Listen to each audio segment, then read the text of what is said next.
Hello there, fair listener. My name is Ian J. Malone, and on behalf of myself and the other guys, I'd like to welcome you to the first ever episode of the Dudes in Hyperspace podcast. Let's face it, there's a lot of shows out there to choose from these days. Good shows, fine shows, shows about Star Wars and Game of Thrones, shows about football and pit-style barbecue, shows that all of us, my co-hosts and I included, listen to on a regular basis. Even still, something about this podcast struck you in a way that made you want to give it a shot. So for that we say, salute. Now, what, you ask, is the Dudes in Hyperspace podcast? Well, simply put, it's the nexus of geekery and guy world. Or, put another way, it's a full-blown smorgasbord of all the cool guy stuff I mentioned just a second ago. See, that was the point. For all the shows out there about geek and guy-themed topics, there didn't seem to be one out there that smushed those two things together. And frankly, that didn't sit right with us. So here we are. Three dudes in their early 40s with guts sucked in and chest bowed out,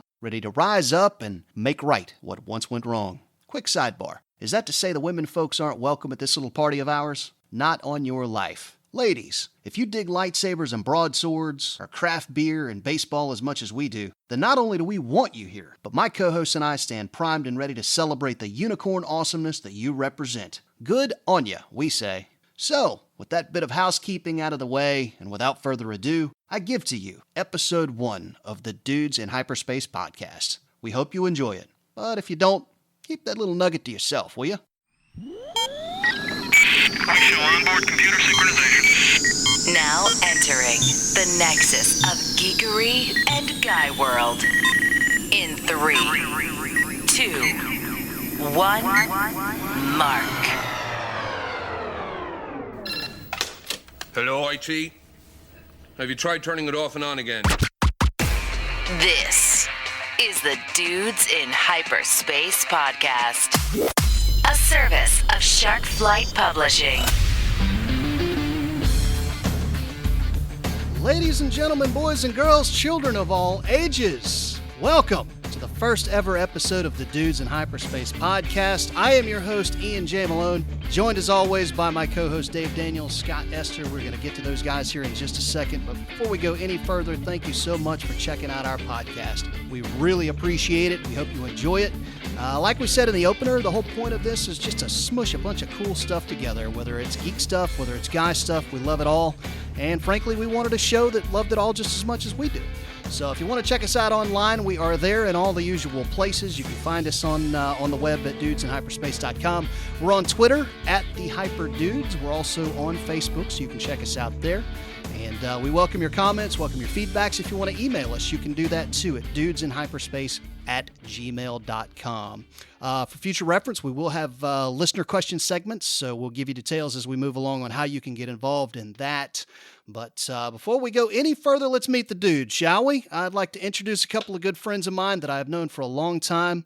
I have known personally, I have known professionally.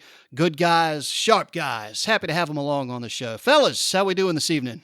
Wonderful. How are you? I'm outstanding. I'm outstanding. Doing well. I'm wondering, after hearing the open, though, which one of us is the road dog, which one of us is Billy Gunn, and which one of us is China? I was waiting to. Oh wow, you went there with the China. I was waiting to see if you were going to call me out for the DX reference there. And yeah, what can I say, man? I mean, if you follow me on Twitter, you know I've kind of had wrestling on the brain lately. It's been a long time since I've been able to say that too, but it's. I think there's hopefully some interesting times in pro wrestling about to come back, and Lord knows we need it. So definitely fodder for discussion on a show at some point. We got plenty of connections in wrestling, so that could be fun. But listen, before we go any further, let's kind of give the listeners an idea of who the heck we are. Dave, I'll start with you. You know, you and I have known each other since we were, 13, 14 years old. You know, yeah, we've ages. Long time. Geek stuff has definitely been a part of our DNA since the get-go. So tell folks a little bit about who you are, what you grew up with, and then give them some stuff about professionally. What is it that you do? What's your background that kind of qualifies you for the two areas of expertise that we're going to be dealing with here? Absolutely. So I've worn, for the geek part of this, I have worn bifocals since I was 5. No. I enjoy a little bit of everything. I remember watching Star Wars as a kid. I'm a big University of Miami fan. One of my earliest memories ever is watching University of Miami actually lose a game to Penn State in the Orange Bowl. I've followed wrestling, geek stuff, Star Wars, just anything you can get into. Star Trek, that's me. I enjoy that kind of stuff. Professional wrestling, I've been to two pay-per-views back in the glory days. I went to WrestleMania in Houston. I went to one of the pay-per-views in Atlanta. And you know what? It's a little bit of everything. It's what I enjoy. It's my relaxation time. We can put it that way. Professionally, I've been around the media and I've done media related stuff since my days at FAMU, Florida A&M University, where I studied broadcast journalism. Worked at a local TV station, doing some on-air stuff, also doing a lot of behind-the-scenes stuff, and now do more of the public relations portion of what it is. So I enjoyed it a lot. Nice. On the geek portion, I have to give major kudos to Dave. I referenced a second ago that he and I have known each other for a long time. He was actually responsible for taking me to my first ever Star Trek convention. At age 16, he hatched a plot with my little sister to whisk me away. They were having a Trek con at what was then called the Tallahassee Leon County Civic Center, and George Takei was the big guest of honor. It was a big to do, especially back then. That was really before cons were a thing. And so he was responsible for that. The other kind of tie-in I've always had with Dave on this sort of stuff was, and people who know me know this already, I'm legally blind. So even though I loved comics as a kid and was just completely enthralled with everything about them and the characters, I couldn't really physically read them because I would have to zoom in the panels so much that you lose the perspective of what's being depicted in the frame. So Dave was always a comics reader and would bring me up to speed on what was happening. So a little bit later on down in life, when the actual Civil War ran for Marvel, he was the one reading all that. He was at the comic shop buying it day it dropped and would read it and then come back to our apartment because we were roomies, and he would brief me on what that was all about. So yeah, good times, man. Scott Esther, talk to me, brother. Where is it you come from? What is your background, good sir? I think I'm the third wheel to this little party that you guys got going on. I came into it a little bit later, but met up with Ian and Dave while we were in college at Florida State. Ian and I both went to I'm gonna get the call letters wrong, but I think it was VFS. Yeah, VFS. That's what it was. The college station. Yeah, the old college station. So we went in, we did some sports casting together, and did a hour-long call-in show on the radio there while I was finishing up some communications and sports management degrees at Florida State. And I spent the better part of my career outside of college working in professional baseball and other professional sports. So I've got a background on the business side of things there, but baseball's always been the love. I played it from since I could remember, hitting it off the tee, growing up in southeast Indiana, and then all the way through high school down here in Tampa Bay area, Florida. So that's always been the love, and that's what I brought to it. And I think from the geek side of things, just like most folks, Star Wars was the gateway drug. Above that age where A New Hope hits you, when you're a young kid and you're sort of captivated by the story that they're telling and this huge universe that's created that, let your mind wander a bit as a youth. But other than that, I prefer Star Wars to Star Trek, Marvel to DC in the comic book space. But just general sci-fi and overall just good storytelling. If you've got a good story to tell, I'm willing to listen to it and check it out. So that's kind of where I'm at. I love craft beer. I like barbecue. I love Mexican food, bourbons. Love all that stuff. Right on. Well, that's definitely what we're here to talk about.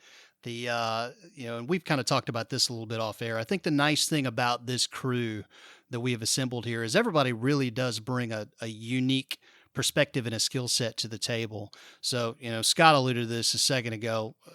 He is by far one of the top 3 biggest baseball fans I've ever known in my life. I mean, you want to talk about legit and Rays fans, you're talking to your guy here, because I'm going to tell you in, what was it, 04, when we all started at Florida State together for graduate school, my man rocked the Devil Rays hat like nobody's business. And he took a lot of guff from that, especially from the local Red Sox fan who was in our class, good old Boston Bob. Hopefully he's listening to this at some point. So Scott definitely flew the flag when nobody else did, and that's long before the Joe Madden days and the World Series run and all that. So on the geek side of stuff, he and I definitely shared more than our fair share of conversations over, particularly over pints at the little pub right there around the corner from the radio station. Sometimes before we went on the air, and Come on now, everything you don't give away all the trade secrets. And there was a reason why we were so smooth and fluid on the air, man. That's right. We had a chemistry about us. That's what that was. But a lot of good nights, a lot of good chats there, man. Over everything from Star Wars and the Matrix, because the Matrix was still a thing then, to Florida State football and our beloved Tampa Bay Buccaneers. So it's a good time. So. All right, well, that's pretty well kind of the lay of the land for our listeners as to who we are, what our backgrounds are, where we all come from, and what it is that we do. What do you guys say we kind of get into some of the news of the day? Let's kick it. All right, good deal. And now the news. All right, so our top story would be, to no one's surprise, a little show called Game of Thrones ended its run last night. At the time this podcast finally goes live, that's probably going to be a little bit in your rear view, but we still kind of wanted to touch upon this, just because Game of Thrones is hands down one of the shows of our time. It's racked up numerous awards, including 38 Emmy Awards, 3 Saturns, and a Golden Globe. It is hands down one of the shows of this generation in terms of genre fare. So you can't not touch on that, particularly given some of the fallout that has occurred over Episode 8. To date, there is a fan petition circulating online that already has 1 million signatures on it from people who want to see the final season reshot, rewritten, the whole spiel. Good luck with that. But it is out there, and it definitely serves to show just how avid the fan base is for this show. But, and we're going to get into this a little bit later. This is not at all the first time we've seen this kind of phenomena, whether it's in geek circles or whether it's in sports. All right. We have all known our fair share of sports fans who want to fly off the handle whenever things don't go right with their favorite school or their favorite team. That's called fandom. And I think that's one of the nice things that pulls all these threads together, that we're trying to hit on here.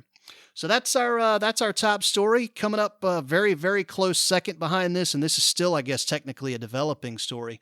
Variety broke the news on Friday evening that Robert Pattinson, a la of the Twilight films, is in final negotiations to play Bruce Wayne / Batman in the next incarnation of that franchise.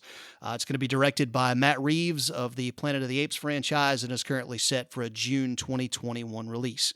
That means they'll probably start production on that sometime either by the end of this year or very, very early of 2020. So, controversy and backcastings, man, we kind of have gotten used to that, and we can certainly delve into that. Lastly, a little movie called Avengers Endgame was finally knocked off the perch for the top spot in the domestic box office this weekend, was knocked off the perch by John Wick Chapter 3. Kind of hoping to see that this weekend, actually. And but it's still holding strong at second. The newsworthy bit about it, though, is with its earnings from this past weekend, Endgame is now the second highest grossing film of all time globally at $2.6 billion. And it's staring right down the throat of Avatar at 2.8. It will probably overtake that at some point here in the next month. So it's a big news there. So now here's the way we're going to kind of tackle these. We will spend the bulk of our time talking about Game of Thrones and the Pattinson thing because that's a little bit more current. Also, we want to really get into some spoilers on Endgame. So we kind of made a decision that the best way to do this, we're going to take a page out of the old Marvel playbook. We're going to have ourselves a post-credit segment on this show. Given that it's our maiden voyage, we decided to make it a little bit special, and so that's what we're going to do. If you're interested in knowing our thoughts on Endgame, spoilers and all, then stick around after the show. We will briefly kind of touch upon what we thought were the highs and lows of that film. But Dave, I want to open this up with you, man, because you are the resident Game of Thrones guy. You have watched this series from season 1, episode 1. I know because you and a good friend of ours, Dre, back home in Florida, twisted my arm to try and get me to watch it, and I just don't have HBO. But this has been your shtick, man, from the get-go. So you're as qualified as anybody I know to weigh in on this. I know you watched the finale last night. What was your take on it? I mean, is it as piss poor as so many people want to say that it is, or were you one of the chosen few that actually thought this thing saved it in the end? I'm like everything else when it comes to watching the last show. It's somebody else's work. I think we talked about this a little bit earlier. It's somebody else's work. I didn't have anything to do with it, so it's their story to tell. I I don't know. I got to mull it over a little bit. I didn't have a problem with it. Things went in a different direction than I really thought that it might. Some of the stuff was a bit predictable. Just the people that didn't make it all the way to the end. I really thought that the ones that did not make it wouldn't. But one of the first episodes that they get into says, in the Game of Thrones, you either win or you die, and that's pretty much how this series has been. I love shows that aren't afraid to kill off main characters. I love them. And you watch an entire season, you get invested in somebody, and all of a sudden, poof, they're gone. And Game of Thrones has been that show. It's been that show that the writing has been good, the twists, the turns, everything from the Red Wedding all the way down to this last season, which, it did feel kind of hurried. The last season, I know there's been some gaffes that have popped up on the internet where there was a Starbucks coffee cup that popped up in the middle of it. You've also got in the episode from last night where there's an actual water bottle that's sitting out there too. So it definitely felt rushed. It felt like they just were like, all right, we've got to get this thing out. People's asking for it. We got to go. It's been 2 years. Let's get this thing as quick as we can. I didn't mind it. I didn't mind the ending. I just minded that the entire season felt really rushed and really pushed through.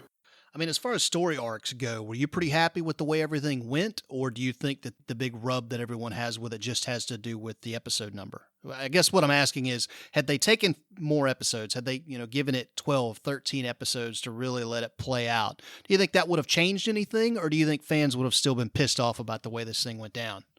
Well, one of the biggest story arcs of the entire show has to do with the Night King. And how the Night King is this thing that's out beyond the wall. No one knows what it's doing. No one knows why it's doing what it's doing. All they know is that it's coming, and it's unstoppable. Everything that gets in its path is just mowed over. And in one episode, now it was an entire episode of a battle, but in one episode, poof. And it's like there's no explanation, very little explanation in an earlier episode as to where he may have come from or where he came from. But nothing other than just, okay, now that we're done with that, let's move on and do the next thing. And so, like I said, for the way that they tell the stories and the way that the entire show, the entire series, was just this intricate storytelling that came from inside this one person's mind, to all of a sudden get to this last season and feel like, okay, so we're going to take what normally takes us 12 episodes, we're going to shove it to 6 and film.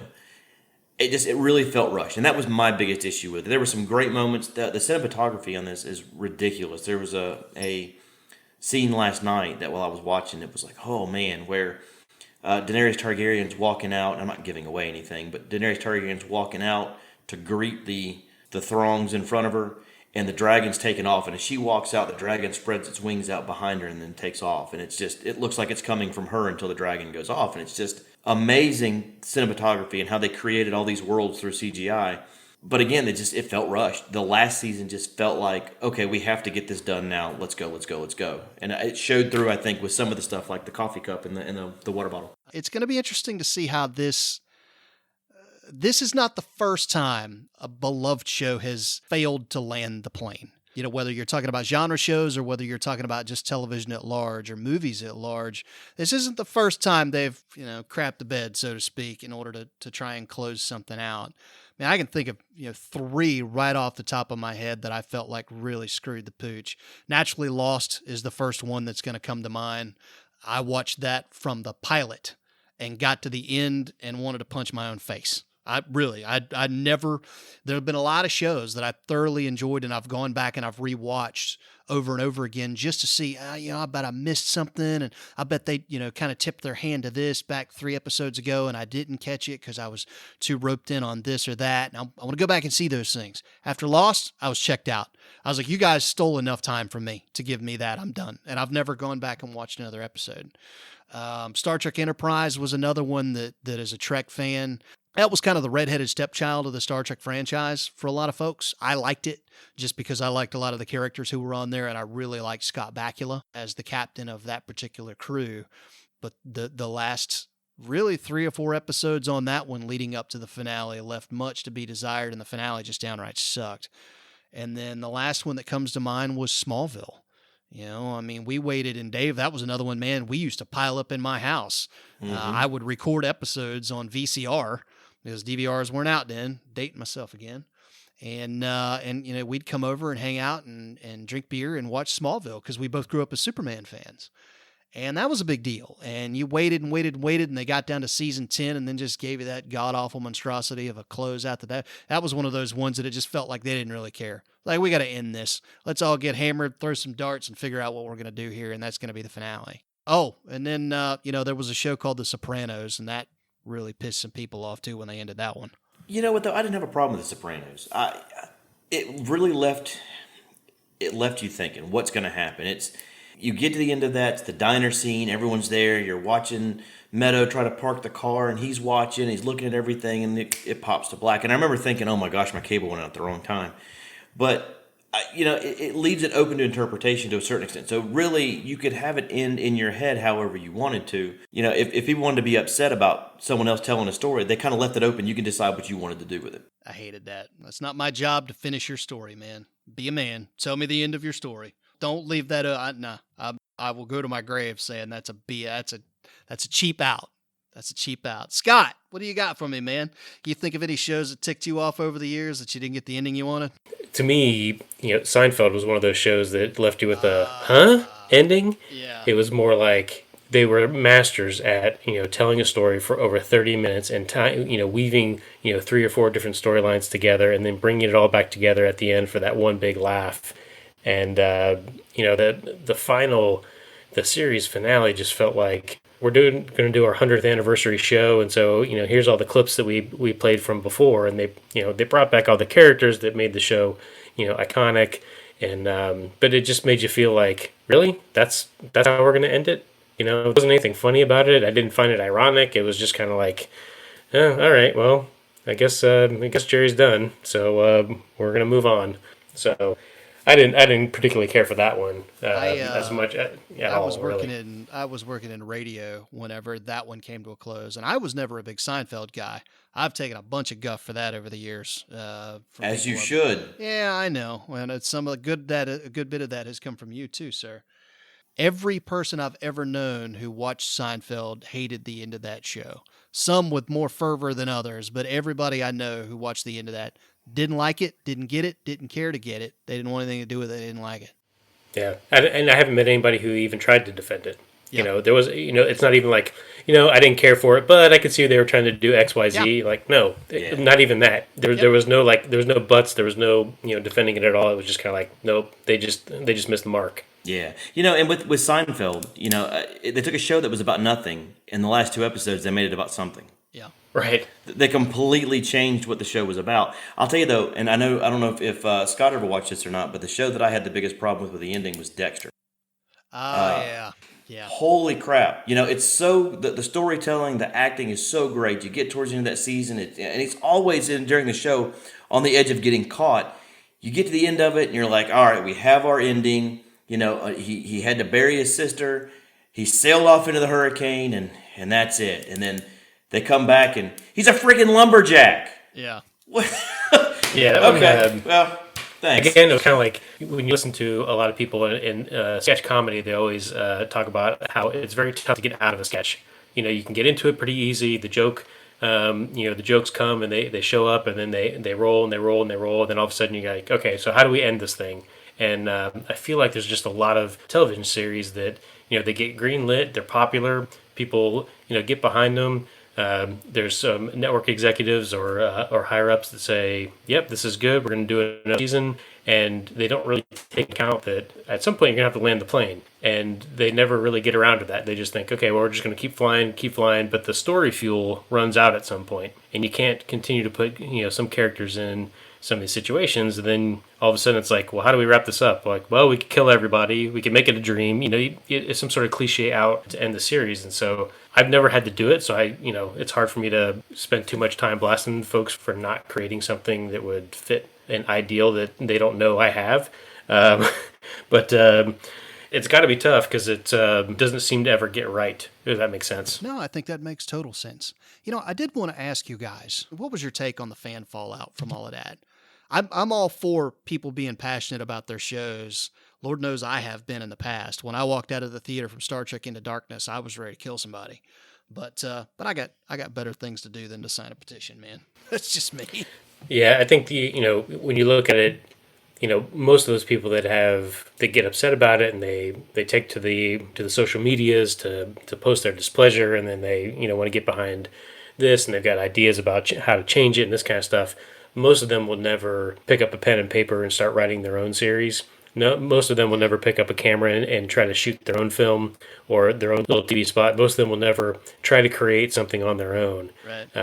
Just to see how difficult it is, because it is not easy. The people that take on these projects are they have big goals, big ideas, and hard work ethics. And so I just think it's misplaced. If you're gonna take the time and effort to go and complain about how something you had no control over ended, then maybe pick up a camera and see if you can do it yourself. Yeah, I mean, I get that. I mean, I as a creator, I get that. I mean, I've created my own universes. That's my throw in on Geek Cred, as I write science fiction novels. That's what I do. You can go to ianjmalone.net, shameless plug there, and read all about me. But having said that, I don't begrudge somebody. I take it as a badge of honor if somebody read one of my books and I put down a character. And believe me, I think long and hard before I put down a major character. That is not something I do lightly at all. That I feel like if you're going to make a sacrifice out of somebody, then it had better darn well mean something. But if I put something onto paper that someone reads and it strikes such an emotional resonance in them that they are that fired up about it. In some respects, I take that really as kind of an honor to what I've been able to do as a creator. The one caveat I would throw to that is, if you're going to be that fired up about it, and if you're going to come at me on social media or whatever, number one, be civil. Don't be an a-hole. And two, pitch me an idea on what you would have done. It's easy to just rail on something to say, well, that sucked. But yeah, it takes a little bit something extra to be able to say, well, that sucked, and here's why it should have been different because of X, Y, Z. If you track back to this chapter in this book, this character, that's completely out of character for that person. They would have never done that. And, and at least offer something to the discussion. It's not good enough. Anybody can get on Twitter and say, it sucks, it was stupid. But at least have a thought of your own to be able to weigh in to wade into the discussion pool and contribute something. That's all. I mean, not everybody is meant to pick up a camera and go shoot a film, much less to be able to get the funding to be able to do that.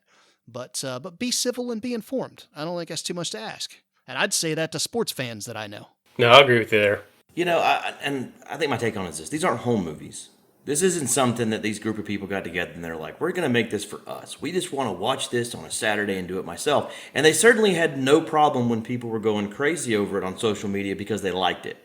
There's a flip side to that coin. So you're making it for someone to watch, for someone else to enjoy. Yeah, they had something to do with it. They didn't have a whole lot to do with writing the story. The fans didn't. But they're not making this for anybody else. They're making this to put out so people will watch it, that they'll get rabid about it, they'll buy things, they'll get involved, and they get out there and get more people to watch it. So if you can take the good time with it and, hey, this is great, seasons 1 through 7 were awesome, they told great stories, and everybody's out there dressing up. I saw more people dressed up on Facebook for the ending of this show than I think I've seen in anything else in a while. You have to expect that if you're going to create rabid fans of that type, that you're going to get the other side of that. You want a passionate fan base, you're going to get one, and you have to deal with both sides of it. If people didn't enjoy it, then you're going to have to deal with that part of it. Yep. All right, well, speaking about passionate fan bases, the DC Comics community is certainly one, and they got a little bit of a bombshell thrown at them over the weekend in the Variety story that I mentioned. Controversies with Batman and casting there, I mean, it's practically existed since the character itself was created. I remember when Michael Keaton was cast as Batman and everybody flipped out because he was Mr. Mom. He can't play Batman. He's Mr. Mom. What is this? And then we got what we got, and it defined the role for a generation. Fast forward, Christian Bale was American Psycho. Nobody saw that coming. His counterpart in The Dark Knight, Heath Ledger, guy that we'd seen in A Knight's Tale, and a lot of people had watched him in Brokeback Mountain. The Joker, really? And we see how that turned out. So, I don't want to jump this casting of Pattinson. It's not official yet, by the way. I mean, according to the Variety article, he is in final negotiation. So this could still fall apart and they end up having to recast the role. But all indications are they've been circling his star for a while. And I mean, to read the spin, they're just really impressed with what he's done on the indie scene. And that's going to be the first thing that you're going to hear about when this is made official is don't judge this guy just because he was in Twilight. He has done other stuff. He has chops. You got to give him a chance. And I will. I will give him the opportunity to see what he's got, just like I gave Jared Leto in Suicide Squad. And he was horrible. He was butt sorry. But I will give him the opportunity to be able to see what it is that he brings to the offer. I gave the same thing to Ben Affleck, and frankly, I thought he did a very serviceable job as Batman. So, Dave, you're a big Bat guy. You're big DC Batman and Superman particularly. So I'm going to let you lead off with this. What was your take when you read that? Were you pissed off? And compare that to the way you were when you found out Ben Affleck got that role with Zack Snyder. I'll be honest. I was pretty excited in that I was thinking that they're probably going to bring back the anatomically correct bat suit. Bat nipples! The nippled bat suit will return. No, you know what? I think that part of the reason why that story floated, it wasn't a mistake. I think they're looking to see what the reaction is going to be, whether it be to go ahead and start chumming up a little bit of foreplay on it, if you will, or just to kind of see what the fans' reactions are going to be, because it is controversial. It is, it's the glitter guy from the Twilight series that played the vampire that is the antithesis of everything that most people that watch Batman want to see. So, I'm not really excited about it, much like these Star Wars movies that have been coming out. I'm going to go in with very little expectations and hope it does something well. And we'll just get to see who plays Catwoman. They'll bring Kristen Stewart over for that.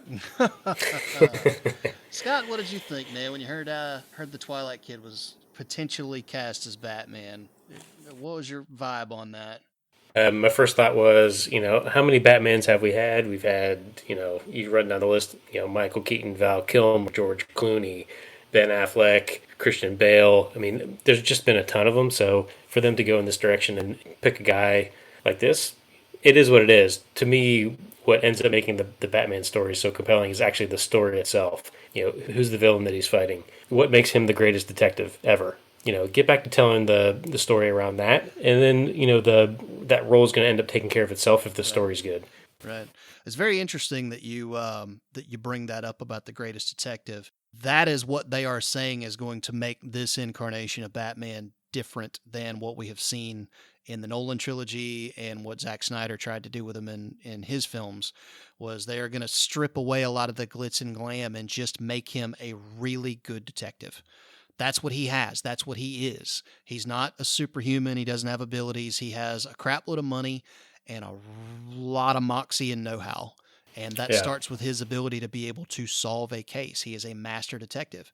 And Matt Reeves, the director and the guy who's writing the script, that was his deal when he took this on, as he said, this is the side of Batman that we have been missing, and this is the side of Batman that I think needs to be told in order to make him relevant for a new age.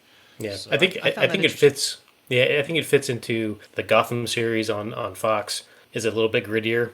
Telling the backstories of all the criminals and how they have woven themselves into Gotham City. Right. So that gets a little bit more into like the nitty gritty of crime itself in Gotham.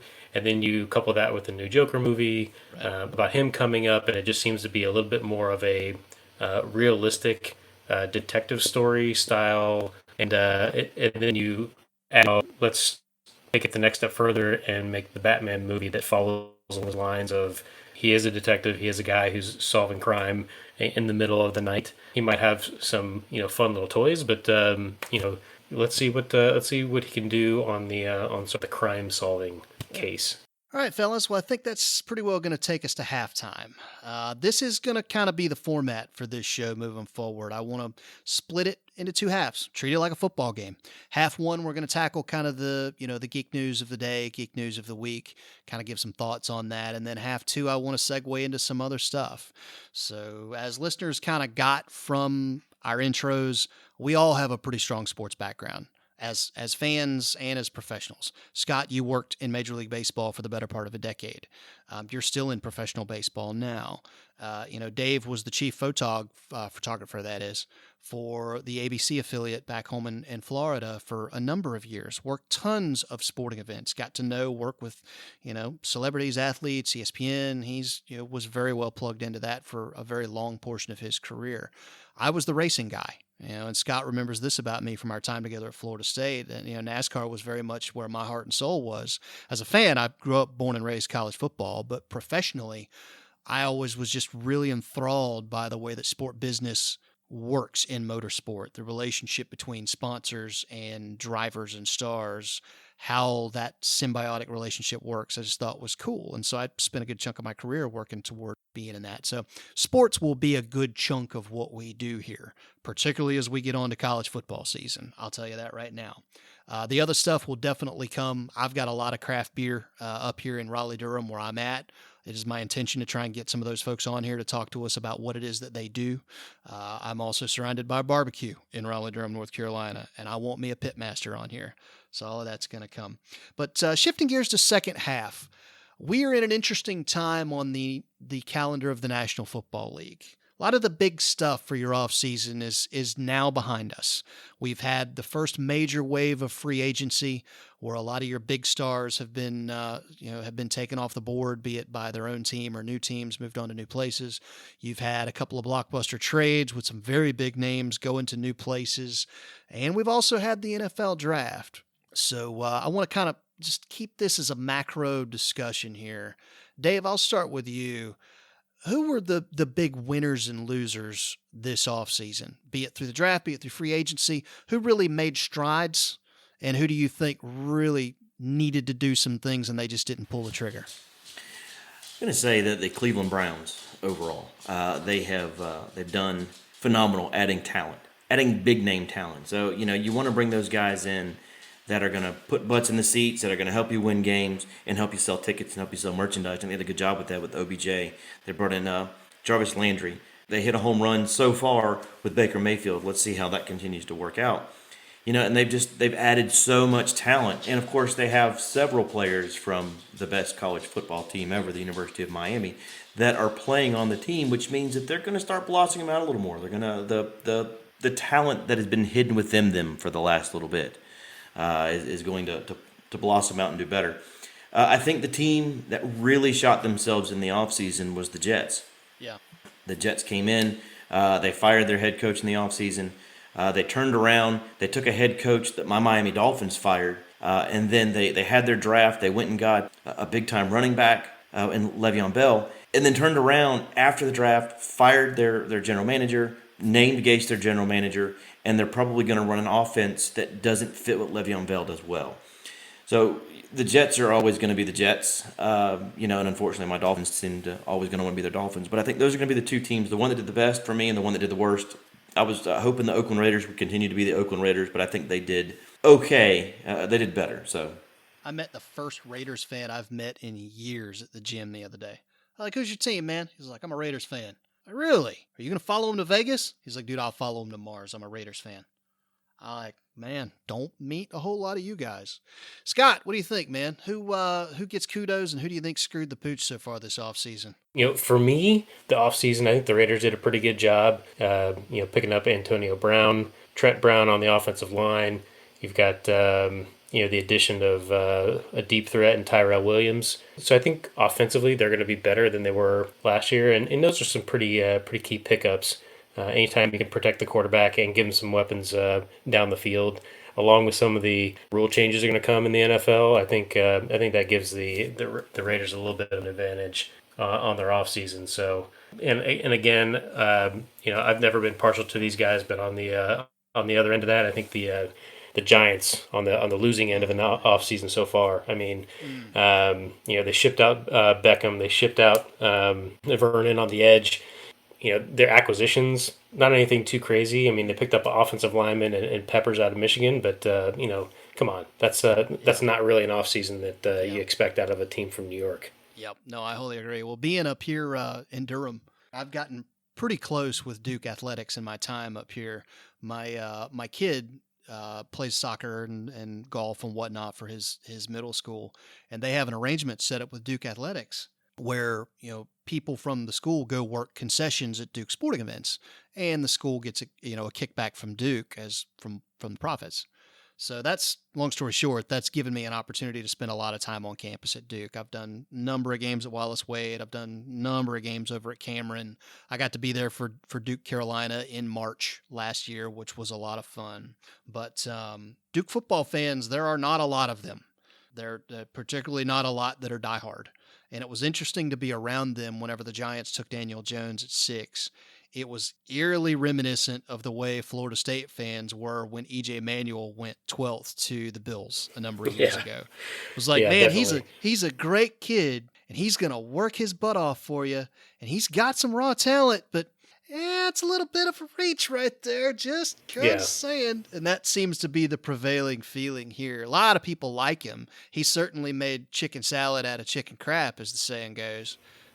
With the offensive line he had to work with and the surrounding cast at Duke, but 6 was high by any measure for these folks. Yeah, I agree with that. So, all right, well, speaking of the draft is always a fun time. Even though they screwed it up and they run it in prime time now, it should still be on Saturday and Sunday. I'm sticking to that until the day I die. But the draft is still an event. It was a very big event for Nashville this year. That was kind of neat to see. I do think the draft has become far more intriguing with the advent of the rookie salary cap, because now teams aren't held hostage if their top 5 pick busts. And I think because of that, now teams can roll the dice with somebody like a Kyler Murray first overall, and it doesn't kill them. It's still a pretty crippling thing if your first overall pick busts, but it's not like you're paying them $60 million a year or $60 million like the Rams did with Sam Bradford. So that said, there was a lot of moving and shaking in the draft, a lot of surprises. Who were, what was your take on the draft? Who were the big winners? Did anybody surprise you with the moves that they made? What was your take on the draft this year? And Scott, we'll start with you. I think my biggest takeaway on the draft was, and I guess this happens from time to time, but the draft this year, in my opinion, wasn't that deep. So it's interesting to watch all the talking heads and all the experts hype up an event that they need to make sure it gets the ratings boosts and all the other attention that these big events need to grab, and then to have not a whole lot of oomph behind it when it came to the depth of the draft. So, I didn't see a whole lot of, even going back a couple of years when Winston and Mariota were going up and, as the top 2 quarterbacks, it was like, well, who's going to be the number 1 quarterback picked in the draft? Who's going to be, there was really no debate. This draft just didn't seem that deep to me. And so the drama around it didn't seem as high. I gotcha. I did think it was interesting that Josh Allen fell all the way to the Jaguars. Yeah, I listen to a lot of Jacksonville sports talk radio. Even though I grew up a Bucs fan and have loved the Bucs for years, I cannot stand Tampa Bay sports talk radio. It's just butt awful and has been for years. So I've always kind of had an affinity for the city of Jacksonville. As well, anybody who reads my books pretty well knows that by now. So I do listen to a good bit of Jack's sports talk, and so I catch a lot of blowback on the Jags. They were absolutely ecstatic, not only to get him, but then to get the tackle out of Florida in the second round. That was you want to talk about addressing needs. I've thrown a lot of shade at Dave Caldwell over the years for his mismanagement of that organization. I thought Bortles was a butt-sorry draft pick. I called it, then you can go back on Twitter. I called it a BS pick the night he made it at 3rd overall. He has definitely made, I thought, some very suspect selections, and that's not just me being an armchair quarterback. Everybody agree with me, and they all turned out to be busts. He's been very suspect. But anyway, the Jags really had a home run draft this year, and that's not something that's typical of them. They did very well. They were actually kind of my big winner in all that. Looking at some of this going on, to me, and I'm a bit of a homer. My opinion's going to be stuck there a little bit, but my Dolphins. They picked up for me what I thought was a steal of the draft. You got a guy that's already been paid the majority of his money in Josh Rosen. They gave up a 2nd-round pick for him, and they're going to pay him peanuts for a season to find out whether or not he can be what everybody thinks he can be. And if they suck, then they get their choice left next season. But also, they picked up who I think was for a defensive tackle one of the most exciting players that played college football last year, which was Christian Wilkins. You watch that kid, and he's the first guy out there celebrating field goals. He's the first guy out there on touchdowns. He is a team player, and he's extremely talented, not only against the run, also against the pass. Right. I think the team that did the worst in the draft this year is going to be the Houston Texans. Yeah. Terrible. They definitely needed a left tackle. They got leapfrogged for the best tackle in the draft, and then they took two, and they kind of did a reach on both of those. And then their second round pick was a kid that some people thought was really good, and some people thought was eh. Yeah. So they didn't really fill the holes they needed to fill with talent. Yeah, that was kind of my issue. And actually, the last thing I had on my sheet here for this was everybody kind of give a round robin on how you graded your teams in the draft and in the offseason. That was a problem that I had with the Buccaneers. Listen, at some point, you've got to stop getting Jameis killed. I mean, the only time that guy really shines is when he rolls out because he's running for his stinking life. Well, it starts with your offensive line. Go out and get some help. I think the Bucs have a very serviceable offensive line at the starting lineup, but you get hit with an injury or two and they suck, and it showed at the end of last year. So they did nothing to address that.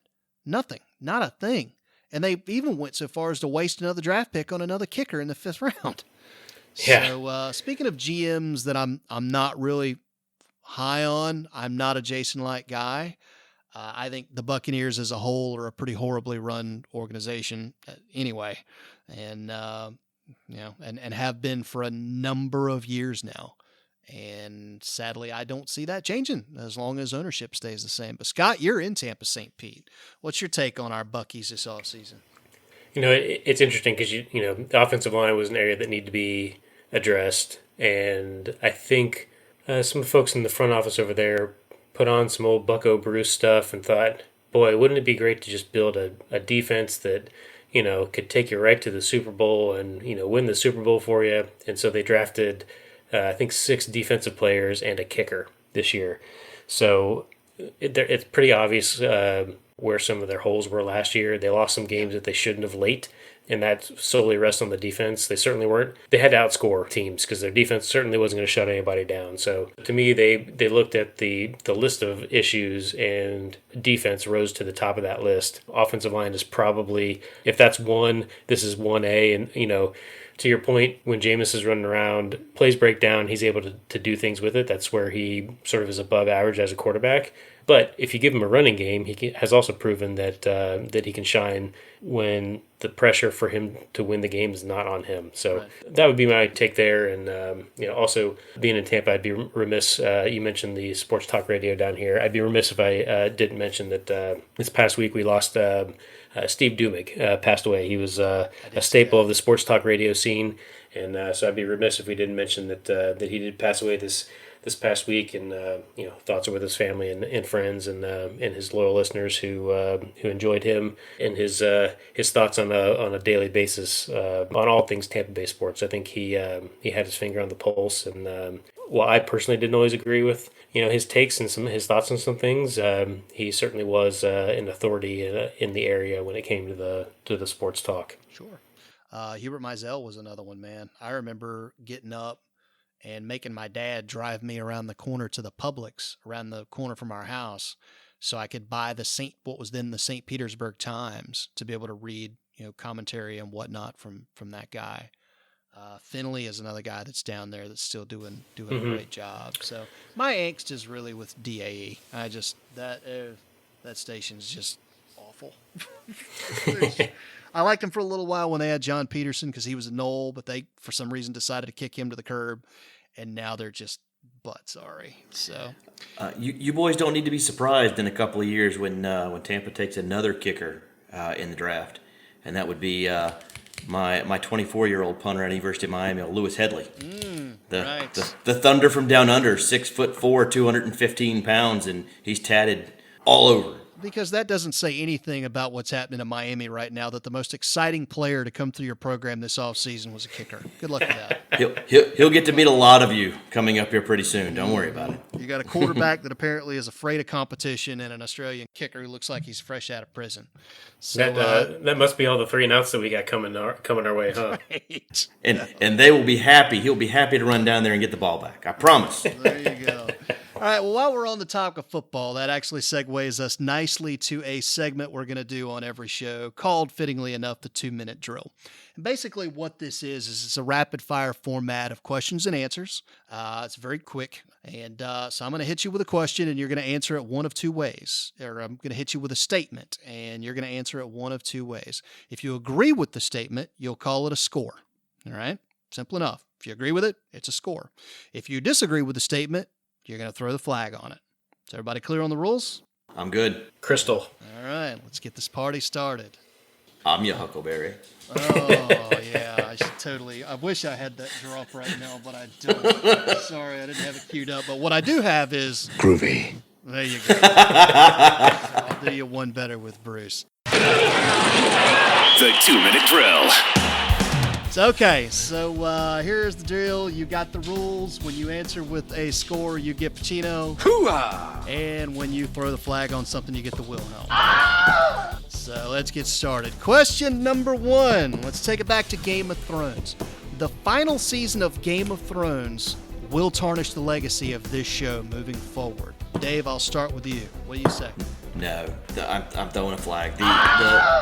The show is too good. The writing's too good throughout it. It's an unfortunate ending, I think, with how everything went through. But no, I'm throwing a flag on that one. All right, Scott, you want to weigh in?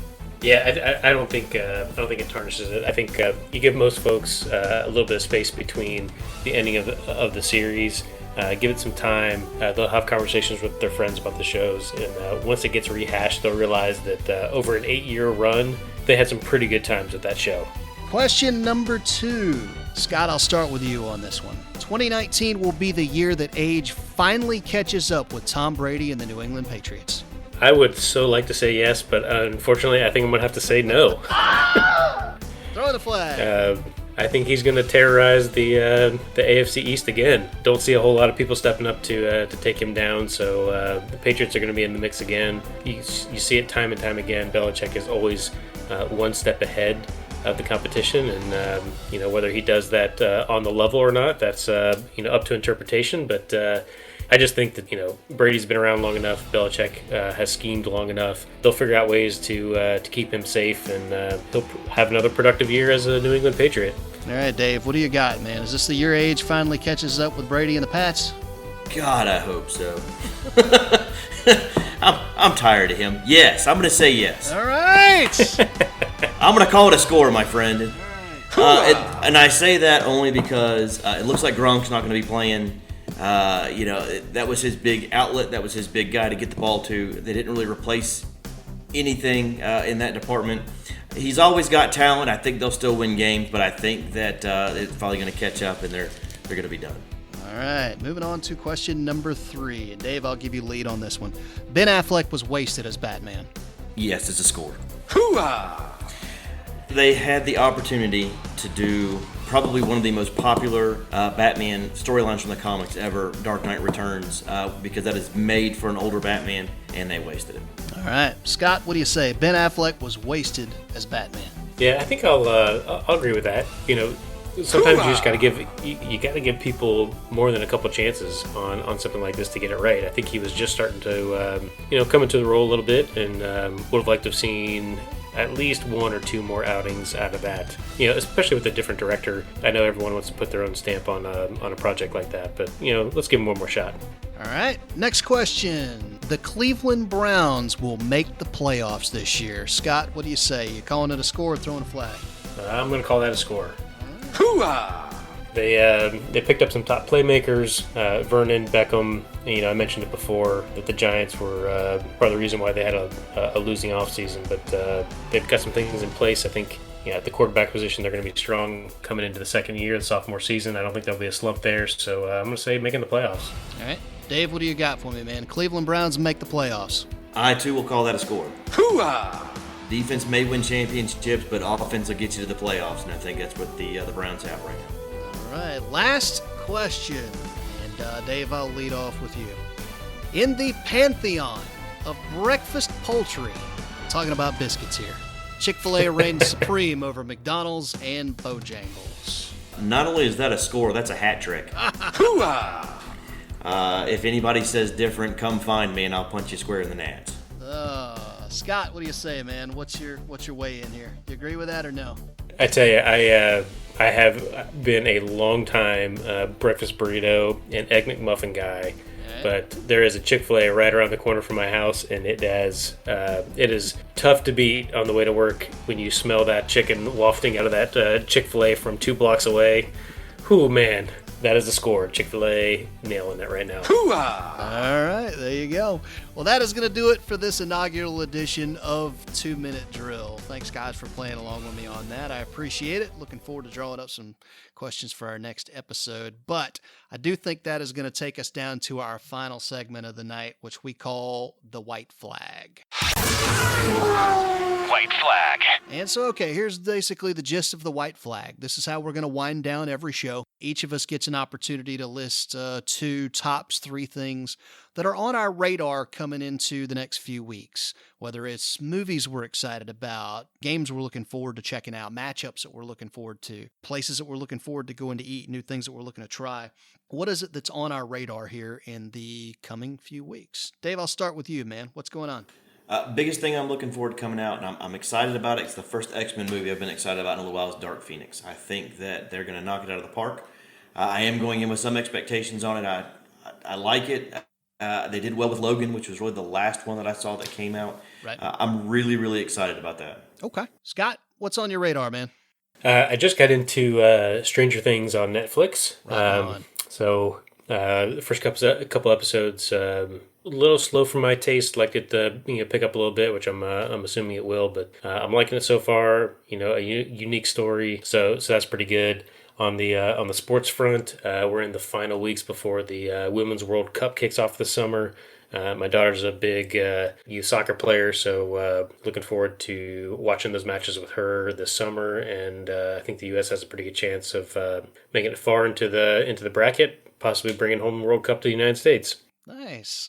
All right, for me, I am also looking forward to Dark Phoenix. Sadly, everything is saying that movie is going to bomb, which I think is going to be unfortunate. But I am looking forward to it for a lot of the same reasons that Dave noted. Dark Phoenix it's an iconic story in X-Men lore, and they completely botched it in X-Men: The Last Stand. I think they're going to get it right on this one. The only question is going to be who's going to be there to see it. So I will be one of the few who will go check that one out.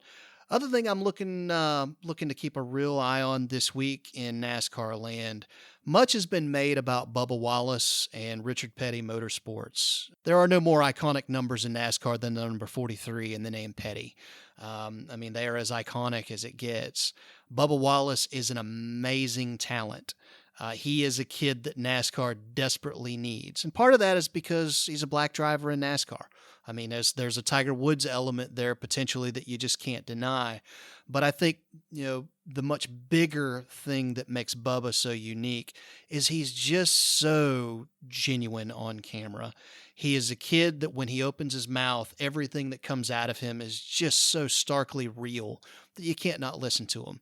In a day and age when so many NASCARs are cookie cutter, vanilla white bread guys who get out, thank God their team and their sponsors, and that's that. This is a kid who just oozes real. And he's a great follow on Twitter, and I've been a Bubba fan for a lot of years now. I actually covered him in grassroots racing back in 2006 whenever I worked for Charlotte Motor Speedway.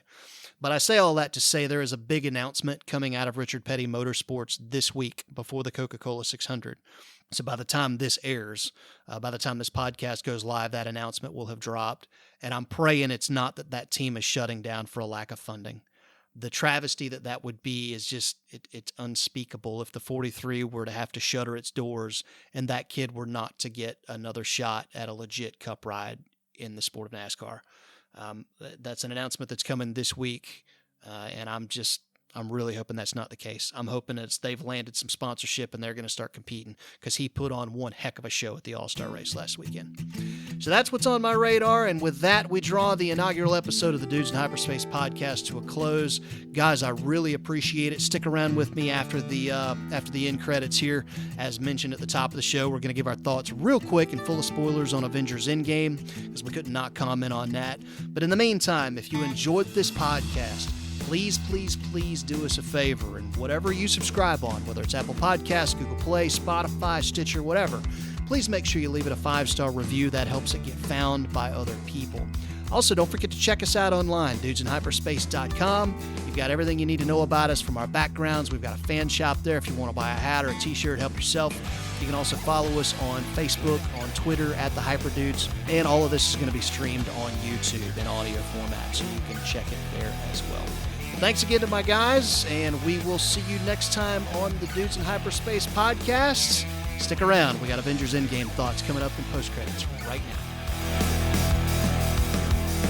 All right, guys, let's make this short and sweet because I know we're running a little bit long, but Avengers was such a big deal. Endgame was so anticipated. It's such a big story in geekdom, everything it is. It's the culmination of 10 years of storytelling from Marvel. So we couldn't get away with not commenting on that, but I didn't want to blow us out with spoilers at the top of the show. But now we can go nuts. So let's kind of make this short and sweet. Dave, I'm going to start with you. Tell me, how you rate the movie, and we'll stick with the traditional A through F. Tell me how you rate the film, and what did you like about it? What did you like most about it? We'll get to the cons in a minute, but what did you grade it as, and what did you like most about it? I'm going to give it a B plus, A minus, somewhere in there in that part of it.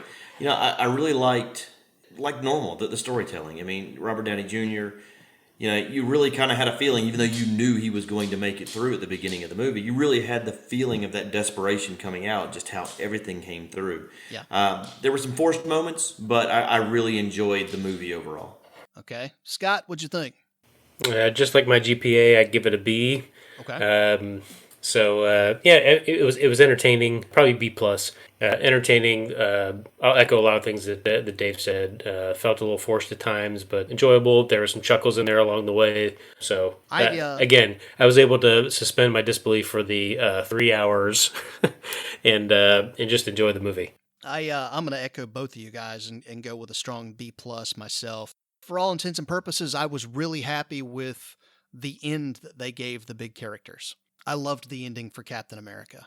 The minute he was given the stones and okay, you got to take them back now. I looked at my wife and I said, he's not coming back. He's going back, and he's going to go back and he's going to get his dance with his girl. And lo and behold, called it right down to the shot, just about. I was really happy with that. Steve Rogers is such a likable character. There's just something to be said for a good guy, and there's no anti-hero about him. I think in this day and age, we're so infatuated with the anti-hero, whether it's Batman or whether it's whatever. We want the redemption story. Sometimes it's just nice to root for a good guy because he's a good guy. And I think the job that Chris Evans has done with that character over the last decade is it's been so phenomenal. I mean, it's been right up there with Downey's portrayal of Tony Stark as being one of the beacons of what has made this franchise so successful. And so the end that they gave him, I was really, really happy about. I also didn't mind the end for Robert Downey. I think there was a certain logic to him being the one to pay the ultimate price. You know, like I said a second ago, this is the culmination of 10 years of storytelling. And when you look at what Tony Stark was in Iron Man versus everything he has been through as a character, through Civil War, through all of it, down to this, it made sense. It made sense that he was going to be the guy who finally put the whole thing down and was the answer. And the fact that he had to pay the ultimate price to do that after he had just gotten everything. He had a little girl. He had a family. He'd made it. He was happy. It broke your heart, but I got it, and I wouldn't have changed that. So those were my thoughts on what it did right. Scott, I'm going to start with you for the next question. What didn't you like about the film? Did you have any scuffs with it? You know, it was interesting the role that Captain Marvel played as a character that was just introduced. What was it, like 2 weeks ago? Yeah. With a full feature, it felt. It just felt a little strange. You know, here we have, like you just mentioned, 10 years of storytelling, and we've got, in the grand scheme of things, your 15 minutes of fame just rolled through, and they used it all up right there. So that was a piece of it. Now, don't get me wrong, I like the actress, I like the character. It just felt like it was like, oh, who is this person that just joined us? Right. Oh, it's Captain Marvel. So, right, no history with her. Right, exactly. Yep. Dave, what'd you think, man? Yeah, like I mentioned before, there was a couple of moments in the movie that were kind of forced, and I felt like the scene at the final battle when it was like the girl power part of it. Yeah. I get what they're trying to do. I don't like it. I don't like it because it feels forced. It feels like, okay, we have to put all these people in this one scene. Let's put it all in here because we got to make everybody feel good about themselves. Right. Where I think you could have had other people involved with that, have Captain Marvel lead them out. Right. You still get what you want out of that, and it doesn't have to feel like that they had to do it because it just needed to be in the movie. I felt like they jumped the shark in that moment, and I looked at Natalie, my wife, and I said that to her too. And it wasn't the girl power aspect. It was because it was Captain Marvel. All right, you just watched her fly in out of nowhere and take down a starship by herself. Okay, she is all powerful. And quick sidebar, I don't ever want to hear anybody tell me again that Superman is too powerful to be a relatable character. That's BS. He's still a great character. And DC, if you're listening to this, give him his own stinking freaking movie. And it better be Henry Cavill. But anyway, back to Captain Marvel. You've just unveiled her as this larger than life, all powerful, almost godlike character who single-handedly took down a starship. Not like a speeder bike or even a jet fighter or, some flunky alien thing with wings. A starship. And within the span of about 30 seconds, a character who can do that and fly away with the Infinity Gauntlet needs backup from 3 mortals to run straight through the front line of a horde of alien orc wannabes that she could probably just, pun intended, snap her fingers and deal with, or, just fly the magic thing away from danger. You don't have to go through them. It reminded me of, there was a joke in one of the Family Guy Star Wars spoofs where they're talking about the escape from Hoth on Empire. And the mom, I forget her name, but the mom is playing Leia. And she's like, never mind the fact that the Imperial fleet is at this point in front of the planet. Under no circumstances can we leave the atmosphere with any other trajectory except for the one that is going to take us straight down the teeth of their defenses. Right. And that was what I thought whenever they did that. That could have been very easily remedied if you wanted to give that, that role, that part to a female character. It just needed to be somebody else. Had it been just a mortal character, then that all makes perfect sense. She needs help. Okay. Line up, run it through, and you have Captain Marvel off doing something else. But just because of the sheer magnitude of what you had just seen her be able to do, you pulled me out of the movie with that. So yeah, that was kind of my thought on that. The only thing that was missing in that scene was them comically throwing it back and forth to each other and, fumbling around with it and dropping, like that whole thing. Yeah, that was another thing I didn't get. I mean, her job was to take the gauntlet away. And yet you blink and she's toe-to-toe with Thanos. Was that because she saw Steve Rogers about to take the beat down and she jumped in to save him? I mean, how did that happen? I'm going to need to see that again to process that because it happened fast. And then Tony has the stones and the rest is history. So I will say another thing I didn't mind, but I just didn't think that they set it up properly, was the passing of the shield to Sam Wilson. I love it. I love that move because if you go back to Winter Soldier, whenever Cap is first coming back, Sam Wilson was really kind of it was like watching a couple of vets talk each other through life back in the world, so to speak. That was really kind of the metaphor for what they were together, and they became best friends. And Sam became a guy that very much got Steve in a way that nobody else could. That said, we haven't seen that relationship since Winter Soldier, and there has been a lot that has happened. So I know the precedent was set in the comics for Sam to become Captain America, and I'm cool with that. I just wish they had developed it a little bit better than they did. On the flip side of that, Bucky's entire arc has been a redemption arc. Everything he was, from First Avenger all the way down through Winter Soldier, what he did in Civil War, what he was used when he was weaponized by Hydra. He had to go hide out in Wakanda. I mean, his entire story through 6 films has been a redemption arc. and he's standing right there. So from a story point, I think you could make an argument that they should have stuck with the original Civil War, ending where Bucky ends up taking over the mantle.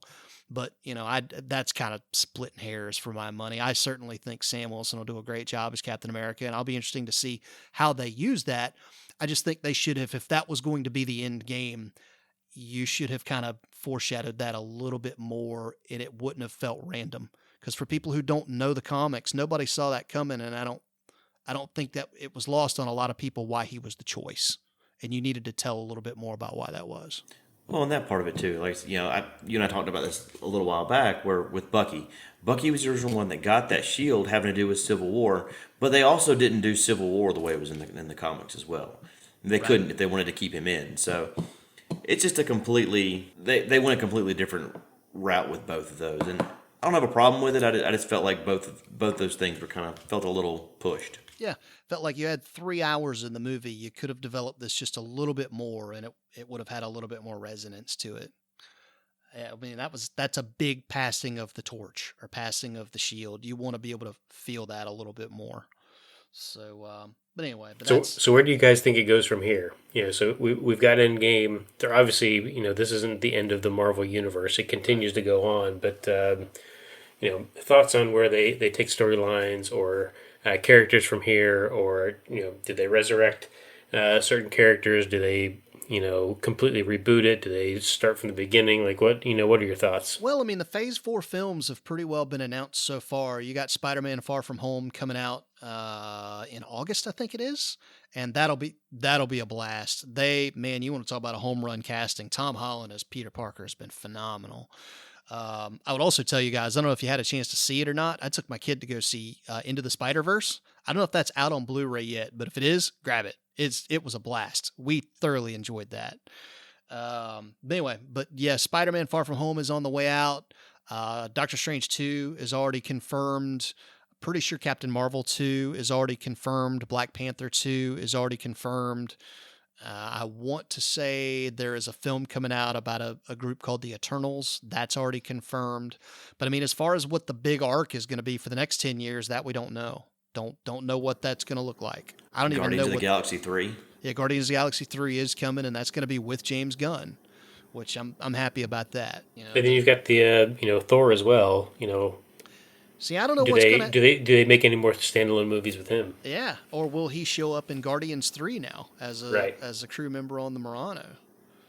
It looks like there's a possible Morbius movie that may be coming out. Yeah, that's happening. That's being shot now with Jared Leto. But now that is not an MCU film. That's a Spider-Man property film, but it's going to be treated like Venom. It's got a Marvel stamp on it, but it's not a part of the MCU. It'll be its own thing. Is that coming out of studio or Sony studio? Yeah, that's coming out of Sony Pictures. So, all right, fellas, opportunity for closing thoughts. That's pretty well all I wanted to get on Avengers Endgame. All in all, these guys had a Herculean task to tie off all those stories, and for my money, I think they did a pretty solid job. Yeah, I agree with that completely. I think that it was a great way to go through. I've enjoyed all of those movies, and I'm happy with it. Yeah, it's interesting. It's rewatchable. That's my take on it. When it starts showing up on TNT, I'll watch it again. Yeah, absolutely. One of those you don't turn off when it comes on. Yep, no doubt. All right, fellas. Well, thanks for hanging out for the extra segment. Fans, we hope you enjoyed it. Thanks again for tuning in to episode 1 of the Dudes in Hyperspace podcast. And we will be back sometime in the next few weeks with our next episode. In the meantime, feel free to hit us up on social media and let us know what you want us to talk about. In the future, we're going to run segments where we're going to answer your questions on air. So hit us up on Facebook. Hit us on Twitter. If you want to tweet at us, the Hyperdudes, @the_Hyperdudes, use the hashtag DudeMail. And let us know what you want to talk about. And we will do our best to get that answered on air and kind of gear our content accordingly. So appreciate it, fellas. Thanks for hanging out with me. Thanks to the folks for listening. And we will see you next time on the Dudes in Hyperspace podcast. Peace. See ya.